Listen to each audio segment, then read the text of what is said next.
estamos en contacto con Alejandro Olmos Gaona. Buenos días, Alejandro. ¿Qué tal, Mario? ¿Cómo estás? Bien, bien. ¿Vos estás bien? Bien, por suerte. Bárbaro. Viendo Bueno, las cosas horribles que pasan todos los días. Sí, porque eso pasó, yo te diría, relativamente cerca de donde está la radio. Sí. Y la verdad que la crueldad con la que se manejó este criminal, ¿no? Y las cosas que pasan, que lógicamente enervan a la gente, la predisponen realmente a divorciarse de la dirigencia política. Y hay cosas que ocurren que realmente vos decís, si el tipo realmente debería estar detenido, si el tipo, ¿cómo se libera a una persona que es un peligro público? Bueno, porque sigue un procedimiento, nadie lo discute, pero me parece que los jueces en ese sentido deberían tener mayor responsabilidad. Pero tampoco quiero caer sobre los jueces porque también hay un sistema penitenciario que deja mucho que desear. Hay, digamos, una acumulación de detenidos muchas veces sin condena, que hace que la sobrepoblación en las cárceles o incluso en las comisarías sea verdaderamente un drama, y ahí también cursan muchas injusticias porque hay gente que está presa y que no debería estarlo. En fin, Lo me que parece pasa, Mario, que indudablemente las cárceles son escuelas de delito, ¿no? Porque no se cumple la manda constitucional, el servicio penitenciario ejerce una crueldad indiscriminada y la gente ahí no se resocializa, sale de la peor manera. Una de las cosas que me llamó la atención es que el hijo de un gran proceduralista penal, el doctor Oderigo, él era miembro de un grupo de rugby y empezó a meterse en las cárceles, en los sitios más peligrosos, para que los presos estos vieran de descargar su violencia en ese deporte, y realmente ha obtenido resultados notables. Pero claro, si esta chica de 15 años acompañaba a este delincuente, y a los 15 años andás a ver si salió de algún instituto correccional, que también son escuela de delincuencia, es como vos decías recién, el sistema permite todo esto, ¿no es cierto? Es terrible, es terrible. Terrible. Bueno, Alejandro, hay todo un debate en torno a el tema del crédito que toma Macri allá por 2018 con el Fondo Monetario Internacional. Y hay toda una polémica acerca de si el crédito que toma Macri, por lo menos del lado argentino, no digamos del estatuto del Fondo Monetario Internacional, que ya sería una jurisdicción ajena a la del pueblo argentino. Pero si el crédito que toma Macri es un crédito que debió o no tener aprobación parlamentaria, y si debió o no haber tenido haber sido explícito en el presupuesto del 2018, de manera tal que eso habilitara al crédito. Es muy interesante porque si es legal tiene un matiz, pero si fuera ilegal tendría un matiz completamente distinto. Vos estudiaste el tema, sos conocedor profundo de esta materia, y me gustaría conocer tu opinión al respecto. Mira, yo he polemizado con algunos abogados que han presentado recursos, con Claudio Lozano, que presentó una acción penal. Es decir, a mí lo que me asombra es que se hable sin saber. Y yo no solo he estudiado minuciosamente el tema del fondo, sino además he chequeado una serie de cosas con, diría, una de las mayores expertas en la relación del fondo con Argentina, que es la doctora Noemí Brenta, que publicó un excelente libro editado por Eudeva hace unos años que se llama La Argentina y el Fondo Monetario, ¿no? Y por supuesto, la doctora Brenta coincidió conmigo. En primera instancia, es decir, se ha criticado que el acuerdo con el fondo no siguió los procedimientos administrativos que establece la ley 19.549. Es decir, y hay montones de abogados que han presentado recursos de amparo fundándose en eso. Es decir, por supuesto que la ley de procedimiento administrativo establece que cualquier operación del Estado tiene que seguir un procedimiento. Claro. Pero los préstamos con el fondo tienen una categoría especial. Y el préstamo, digamos, la estructura procedimental por el cual se hizo el préstamo con el fondo, de Macri con el fondo, es la misma que hizo Néstor Kirchner en el 2003 con el préstamo que pidió al fondo, que al día siguiente liquidó. Y todos los préstamos anteriores, Argentina firmó 28 acuerdos con el fondo, todos han seguido la misma pauta, pero no solo la Argentina. Los acuerdos con el fondo son así en todas partes, no necesitan ni aprobación parlamentaria, ni procedimientos administrativos, tiene otra regulación, pero parece que esto no se entiende. Pero además, hay un hecho que también es fundamental en esto. Es decir, más allá de la discrecionalidad con que se han manejado los presidentes en contraer deuda durante décadas, en 1992 Menem promulgó la ley 2456 de Administración Financiera. Esa ley, que tratamos de tumbarla en varios artículos infructuosamente con Pino, tanto en diputados como en el Senado, tiene un articulado peligroso que va del 60 al 70. ¿Por qué? Primero, porque da facultades, el Congreso delega en la Oficina del Crédito Público del Ministerio de Economía el manejo de la deuda. Y yo que he estudiado mucho la delegación legislativa y todos los tratadistas de derecho constitucional determinan que la delegación legislativa se debe dar en casos muy concretos y específicos y fundamentalmente ante problemas graves. Pero aquí el Congreso dio una carta blanca general a través de ese articulado. No ya, porque los tratadistas de derecho constitucional establecen que la delegación es en cabeza el presidente de la República y eventualmente en un ministro a través de la delegación presidencial. Pero aquí no, acá en una oficina del crédito público, por un lado. Por otro lado, el artículo 60 en la parte final dice que el gobierno nacional puede pedir préstamos a organismos multilaterales de lo que forme parte sin autorización del Congreso. Esa ley de 1992 debería haber caducado en el 99, porque cuando se dictó la Constitución del 94 se estableció que la legislación delegada caducaba a los 5 años. Sin embargo, el Congreso siguió prorrogando la vigencia de la ley y en el 2014 se ratificó definitivamente su validez junto con otras leyes de la dictadura militar que es inconcebible que la democracia las haya ratificado. Eso le permitió a Macri celebrar el acuerdo con el fondo dentro de la más estricta legalidad. Dejar de lado el monto demencial, es decir, la plata donde se fue o no se fue, es decir, todas son discusiones que están en el aire, pero desde el punto de vista de lo estrictamente legal, se cumplió con una normativa que a él le permitía hacer eso. Porque además de ese artículo 60, hay otro tema. El préstamo con el fondo lo firma también el presidente del Banco Central, no solo el ministro de Economía y de Finanzas en ese momento. Y el Banco Central tiene en su carta orgánica, en su artículo primero, una norma que determina que el Banco Central no puede estar limitado por ninguna legislación de ningún tipo que afecte su autonomía. Es decir, es un combo perfecto para hacer lo que quieran. A esto se puede sumar que la ley de ministerios le da facultades al ministro de Economía para hacer lo que quiera con la deuda pública, y la 11672, complementaria permanente del presupuesto a través de sus distintas actualizaciones, también permite estas facultades. Es decir, que si vos no modificás las normas y la legislación, no podés ir a atacar, decir no, fue ilegal. Y mira, la prueba de eso es que ayer o anteayer los diarios decían que la denuncia penal que se hizo está a punto de prescribir porque no la activan. ¿Por qué? Porque fue de artificio. Saben que legalmente no hay posibilidades de cuestionar eso. Pero claro, hay gente que sostiene que sí, ha habido demandas penales como la que hizo Claudio Lozano, que llegó al extremo de denunciar a Cristian Lagarde, como Juan Grabois, suponiendo que un juez argentino puede romper las inmunidades totales que tiene el director gerente del Fondo Monetario.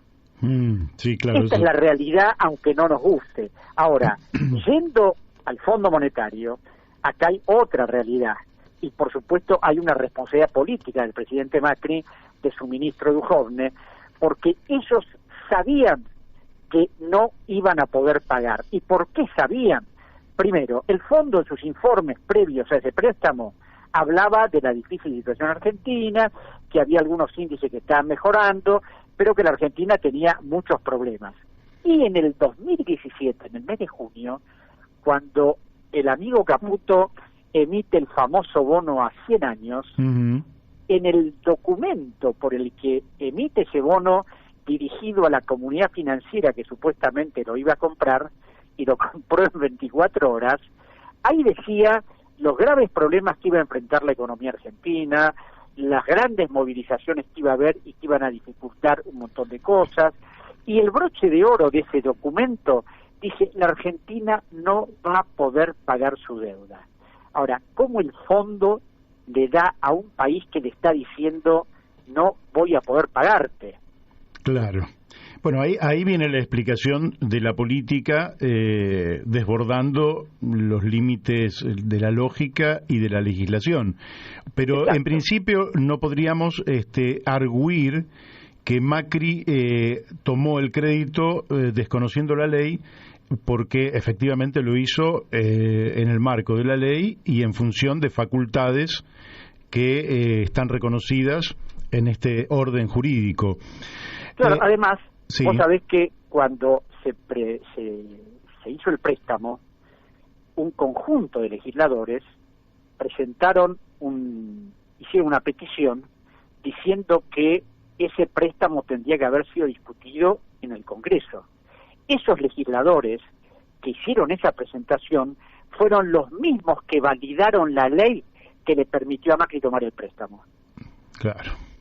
Una inconsistencia absoluta. Total. Ahora, entonces, sí, uno podría preguntarse, por ejemplo, voy a una familia para ejemplificarlo ante los oyentes, ¿no? Pero lógicamente que no es lo mismo que el Estado, pero tiene alguna analogía. Si yo le digo a mi mujer, le digo, voy a tomar un crédito, ¿no? Lo que me dice es, bueno, ¿qué vas a hacer con ese crédito, no? Claro. Entonces yo le digo, y ella me va a preguntar, ¿y lo vas a poder pagar? Porque si yo le digo, mirá, no lo voy a poder pagar, ella me va a decir, vos estás loco, ¿cómo vas a tomar un crédito que no vas a poder pagar? Entonces, en la Argentina se toma un crédito de 45.000 millones de dólares, de 57, pero se entregan 44.500. 44, sí. No se sabe muy bien para qué, y se sabe efectivamente que no se va a poder devolver. Todo esto agravado los últimos días con el reportaje que le hicieron a Macri en la CNN, donde él dice algo así, que bueno, había un conjunto de bancos comerciales que tenían miedo de que volviera el kirchnerismo y utilizamos esos fondos como para tranquilizarlos. Esto es un verdadero despropósito. Todo esto no parece como un disparate muy grande, Alejandro. Claro, lo que pasa es que Macri dice que a esos bancos había que pagarles deudas que tenían y se utilizó la plata precisamente para pagarles y evitar esto. Ahora, yo te digo, considerar las declaraciones de Macri, es decir, Macri realmente yo no entiendo cómo se le da tanta, está bien que fue expresidente de la República, ¿no? Pero cómo se le da tanta importancia a lo que dice, porque es de una precariedad, de una falta de rigor. Acá una de las cosas que a mí me preocupa y que determina que podría uno darse cuenta qué se hizo con ese dinero en realidad. En este momento hay dos posiciones, la del actual gobierno, que dice que la plata se fugó en su totalidad, y lo de los que responden a la Junta por el Cambio, dice que no, que sirvió para pagar deuda y lo determinan específicamente. Es decir, son dos versiones que no tienen nada que ver una con la otra. Claro. Ahora bien, primero, el tema de la fuga habría que auditarlo para saber minuciosamente cuánta plata se fugó, porque establecieron que se habían fugado 86.000 millones, pero la fuga, primero, no es un delito. En segundo lugar, la plata que se va al exterior no solo puede obedecer a gente que se lleva la plata, sino a pago de insumos que necesitan empresas en la Argentina para desarrollar su producción, a transferencias legítimas que hacen empresas de las ganancias que obtienen. Es decir, si no se separa bien todo eso, hablar de fuga así como generalización me parece que es un disparate, por un lado. Y por otro lado, si efectivamente la plata del fondo se fugó y se puede demostrar, lo que no entiendo es cómo el gobierno, en la negociación con el fondo, no va a la Corte de La Haya a decirle, señores, el Fondo Monetario ha perjudicado a la Argentina. ¿Por qué? Porque el artículo 6 de su convenio constitutivo determina que cuando el fondo advierte que los fondos que presta se están fugando, debe advertirle al gobierno que termine con eso y lo revierta, y si el gobierno no lo hace, sancionarlo y cortarle el flujo de fondos, cosa que el fondo no hizo. Ahora, Claro. para establecer esa opinión consultiva a la Corte del Haya pidiendo eso, tenés que demostrar que la plata se fugó, porque si no puedes demostrar que la plata se fugó, esa opinión consultiva a la Corte del Haya no podés presentarla. Y lo importante de esa opinión consultiva, que establece el artículo 9 de la Convención sobre Organismos Internacionales de las Naciones Unidas, es que tendría cumplimiento obligatorio para el fondo. En caso de que la Corte opinara sobre este tema, que el fondo ha violado su convenio constitutivo, el fondo tendría que aceptar esa decisión jurídica. Claro. Y al gobierno le serviría para negociar de otra manera. Ahora, ¿por qué el gobierno no lo hace? ¿Está seguro que la plata se fugó? Es decir, un fiscal amigo hace Ahora, poco me decía... se cae de madura la pregunta. ¿Por qué no auditan? Bueno, ya sabemos, Alejandro, que la deuda, es decir, participó tu papá, vos y algún otro más en la auditoría de la deuda externa que el Congreso Nacional. Ahora, ¿por qué no se audita por lo menos esta última parte, cuya documentación todavía está fresca y se supone que son papeles que nadie pudo haber quemado? ¿Por qué no hay una auditoría de la deuda, por lo menos desde el 2018 en adelante? Bueno, yo lo que sospecho es porque indudablemente, es decir, una cosa es el discurso militante y otra cosa es la realidad, y a veces esa realidad puede mostrar, porque hay otro tema que conozco minuciosamente, es decir, Cristina Kirchner dejó 240.665 millones de deuda pública con obligaciones a vencer que tuvo que pagar. Es decir, si bien Macri tomó deuda como no se había tomado en años, es decir, esa deuda también sirvió para pagar deudas anteriores. Uno va a las cuentas del Ministerio de Economía y está clarito eso. Es decir, acá lo que pasa que como hay responsabilidades concurrentes, uno le tira la pelota al otro y nadie se quiere hacer caso de sus responsabilidades. Y te voy a dar un ejemplo de lo que es todo esto. Se habla de la deuda de Macri, y siempre digo lo mismo, la deuda de Macri fue autorizada por el Congreso de la Nación en el 2016, 2017, 2018, 2019, donde Macri no tenía mayoría parlamentaria por un lado. Por otro lado, Macri dejó un banco central con muchos problemas. Un ejemplo, 17.000 millones de dólares de LELIQ emitidas. Ahora, en 2 años de pandemia, hay 43.000 millones de dólares. Medio, 2 veces y media. Casi Entonces, 3 veces, sí. vos te das cuenta que si no se habla de todo y se centraliza en criticar a unos y no hacerse cargo de la responsabilidad que uno tiene, en este momento la deuda es de 345.000 millones y Macri dejó 319. Y está bien que la pandemia ha aumentado los problemas, ha sido necesario recurrir a la emisión para un montón de ayudas y cosas que se tenía que hacer, pero en otros países también ha habido pandemia y no hay este desastre económico, porque el tema de las LELIQ, Mario, no es menor. La LELIQ significa que este año el gobierno va a tener que pagar 13.000 millones de dólares de intereses a los bancos. Sí, es una cifra alucinante que realmente alucinante. impacta. Entonces, pero para que no se esto no vayan. se enfrenta sistémicamente diciendo, hagamos una auditoría, enfrentemos al fondo en la Corte de la Haya, pero cuando me dicen, no es posible hacer una auditoría minuciosa, yo me acuerdo que en el 2001 la Comisión de Fuga de Capitales de la Cámara de Diputados hizo un informe exhaustivo, y Matías Culfas me contó que él había sido uno de los que había trabajado en eso, donde establecieron minuciosamente quiénes se habían llevado la plata, empresas, particulares, naturalmente la gente del grupo Macri, que se presentó en concurso con el Correo, y el mismo Correo fugaba al exterior más de 5 millones de dólares, ¿no? Se puede hacer. Ahora, ¿hay voluntad política de hacerlo? No, evidentemente. Ahora, si el gobierno se ha resignado a que efectivamente hay que pagarlo esto y bueno, no habrá auditoría, no habrá queja ante la Corte Internacional de la Haya, en fin. ¿Cómo ves la lucha del gobierno por reducir la tasa de interés que cobra el Fondo Monetario Internacional? Es que ¿sabes lo que pasa? Yo primero, acá hay una realidad que no se asume. La Argentina no puede pagar la deuda con el fondo, ni el año que viene, ni el 2025, ni el 26, ni el 27, ni el 28, como tampoco puede pagar los arreglos que hizo el año pasado Martín Guzmán. No hay fondos, no hay dinero para pagarlo.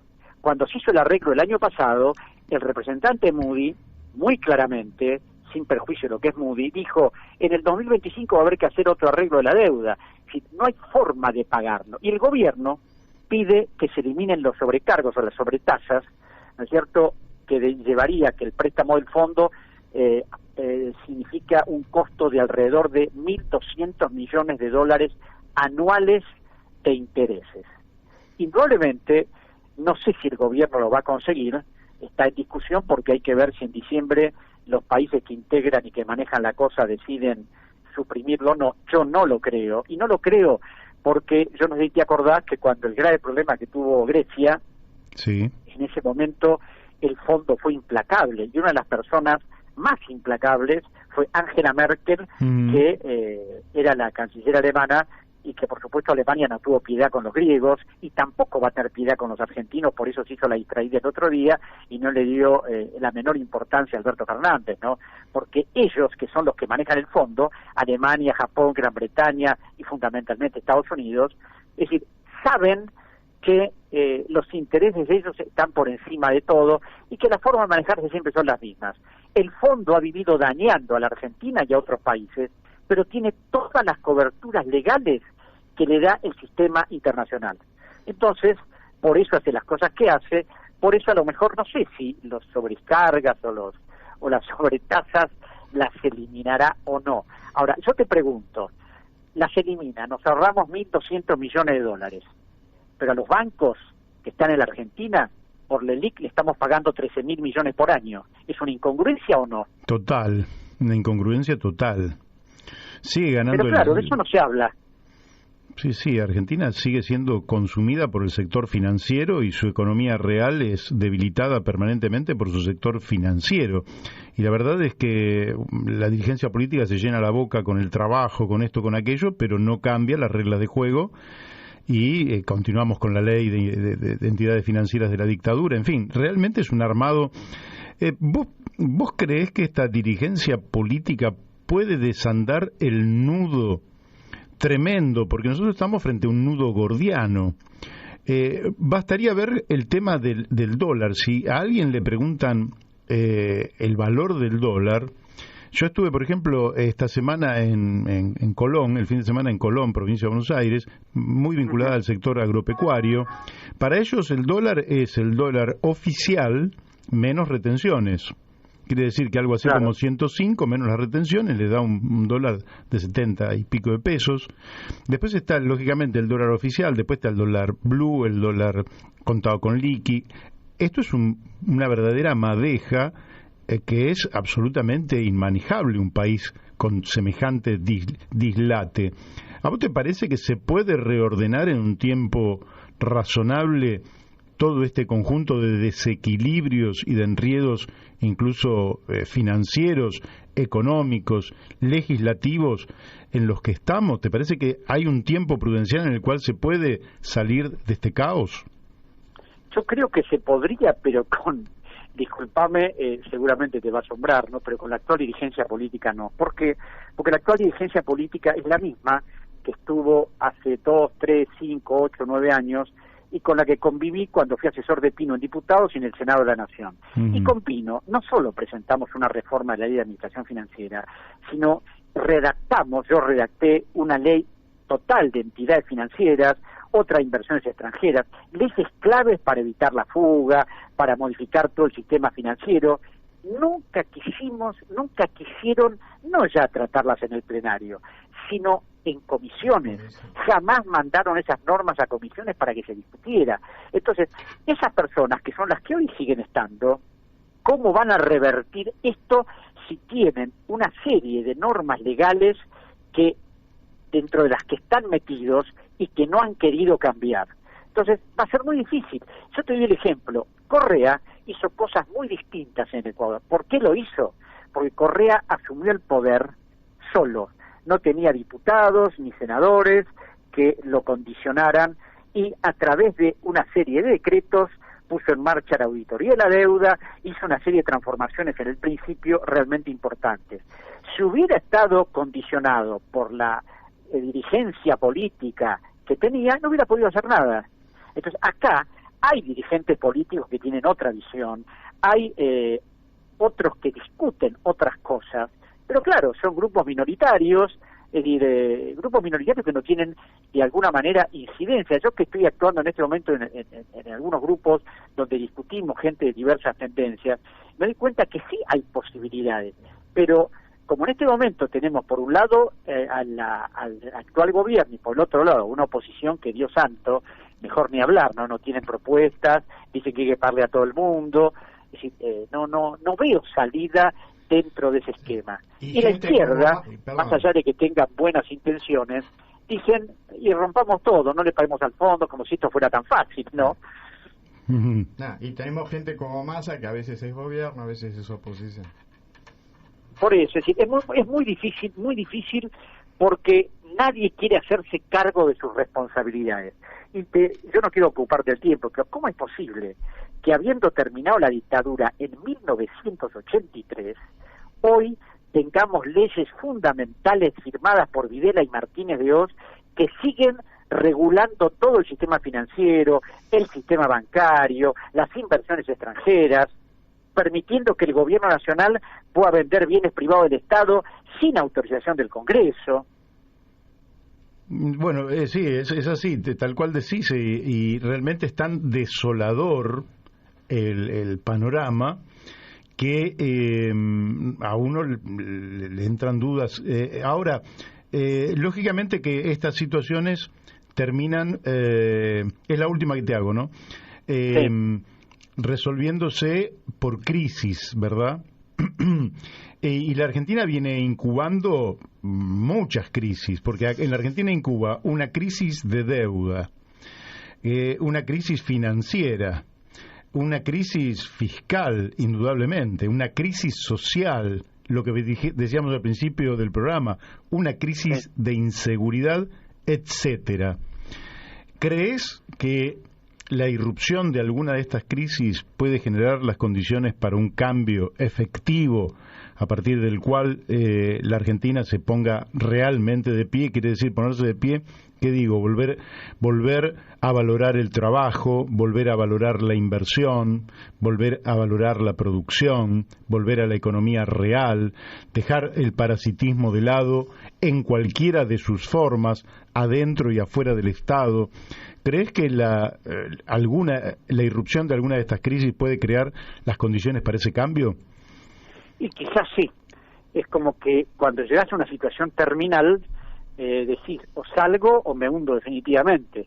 Y la Argentina tiene muchas potencialidades para emerger, pero claro, tiene potencialidades si hay una dirigencia política acorde con un destino de país distinto, con una política de Estado no coyuntural para contentar a los que me siguen, sino decir, señores, privilegiemos el país y dejemos de lado los matices, las discusiones y todo. Ahora, si nos dedicamos a cultivar el negocio, a utilizar la función pública en beneficio personal, a poner a todos clientes y gente que tiene que ver con la militancia política del que gobierna y no hacer algo distinto, porque se habla de consenso, ¿no? Pero el PRO acaba de decir que no van a ir a ningún tipo de acuerdo.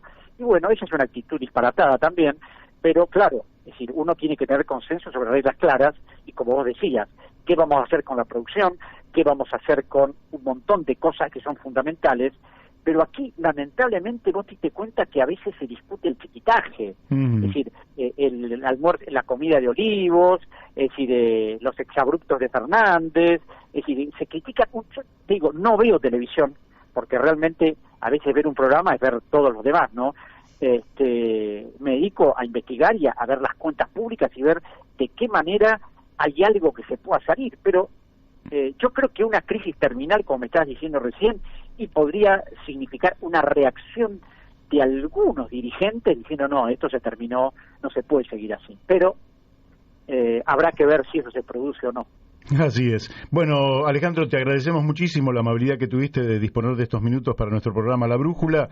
Te mandamos un fuerte abrazo y, lógicamente, en poco tiempo volveremos a conversar. Bueno, te agradezco mucho y ya que, como sé que va a estar Julio Raffo, mandarle un abrazo de mi parte. Bárbaro, cómo no. Se lo damos. Abrazo. Chau. Hasta luego. Hasta luego. Bueno, hemos hablado con Alejandro Olmos Gaona.